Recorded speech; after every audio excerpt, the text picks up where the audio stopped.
Hi everyone. You're about to watch... You have to say your name, Alan. I don't want to say my name. They don't care what my name is. You have to say it. Okay. Hi everyone.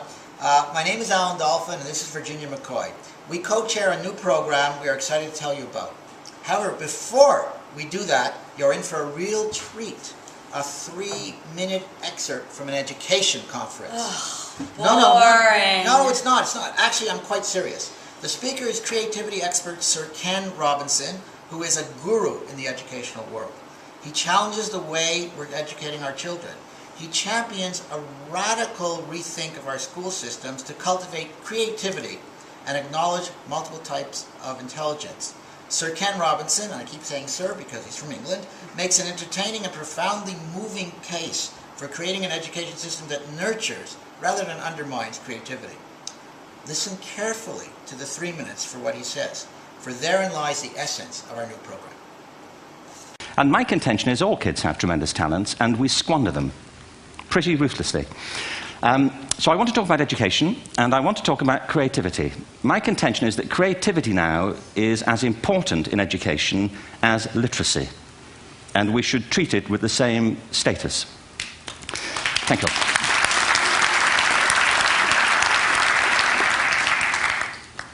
That was it, by the way. Thank you very much. So, 15 minutes left.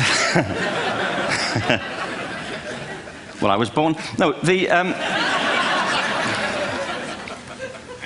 I had a great story recently, I love telling it, of a little girl who was in a drawing lesson. She was 6, and she was at the back drawing, and the teacher said this little girl hardly ever paid attention.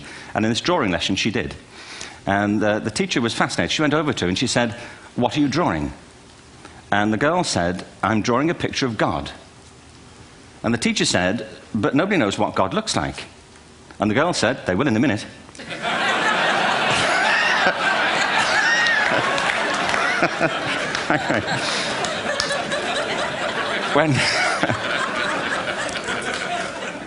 When my son was 4 in England, actually he was 4 everywhere, to be honest. I mean, if we're being strict about it, wherever he went, he was 4 that year. But he was in the Nativity play. Do you remember the story? No, it was big. It was a big story. Mel Gibson did the sequel. You may have seen it. I don't know. It was Nativity 2. But James got the part of Joseph, which we were thrilled about. We consider this to be one of the lead parts. We had the place crammed full of agents and T-shirts, you know. James Robinson is Joseph. He didn't have to speak, but do you know the bit where the 3 kings come in? They come in bearing gifts, and they bring gold, frankincense, and myrrh. This really happened. We're sitting there, and they, I think, just went out of sequence. Because we talked to the little boy afterwards and said, you know, "Are you okay with that?" And they said, "Yeah, why was that wrong?" They just switched. I think that was it. Anyway, the 3 boys came in, little 4-year-olds with tea towels on their heads, and they put these boxes down. The first boy said, "I bring you gold."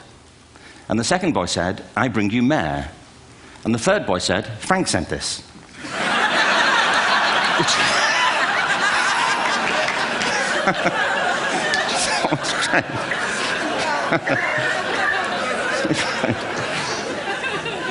What these things have in common is that kids will take a chance. You know, if they don't know, they'll have a go. Am I right? They're not frightened of being wrong. Now, I don't mean to say that being wrong is the same thing as being creative.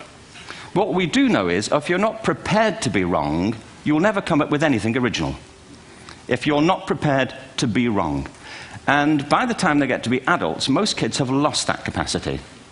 They have become frightened of being wrong. And we run our companies this, by the way. We stigmatize mistakes. And we're now running national education systems where mistakes are the worst thing you can make. And the result is that we are educating people out of their creative capacities. Picasso once said this. He said that all children are born artists. The problem is to remain an artist as we grow up. I believe this passionately, that we don't grow into creativity, we grow out of it. Or rather, we get educated out of it. Well, I hope you enjoyed the brief 3-minute excerpt. If you are interested, I have the link to the full 15-minute talk. He is hilarious. We at CDS are inaugurating our own creativity project that we're going to call Project Ignite. And there's a reason why we call it Ignite. Our Jewish tradition teaches us that a divine spark infuses everyone, a spark from God. And everyone also has a divinely placed talent inside them, a talent that they can utilize to improve the world. The big secret is to find that inner spark and then bring it out. And that's what we're going to do with Project Ignite. We're going to ignite the spark of creativity and curiosity that dwells in every child's heart. They will be invited to indulge, discover their passions, whether it be wanting to learn everything there is to know about chocolate, about cars, how to build bridges, DNA, how to write a song. The sky is the limit. Each student will be challenged to go where he or she had never had time to go or never dreamed of going, with the guidance of our excellent staff and from their peers. It will not involve more homework. Everyone will have one double period a week for this program, and all work will be done during that period.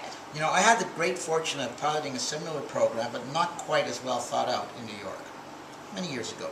I saw students who rarely speak come alive with a passion when they were allowed to let their creativity soar. I saw remarkable projects, incredible quilts, a car engine in pieces assembled in front of our eyes, some amazing culinary achievements. The list goes on and on. Some students presented in front of their grade, that was fine. Some presented to only a few friends, that too was fine. Didn't matter. What did matter was the growth they experienced and displayed, and a passion for learning something they wanted to learn. That was just a joy to be part of. How can you help? Thanks for asking. We are hoping you would. We might call on you to come in and share your expertise with some students who share similar passions.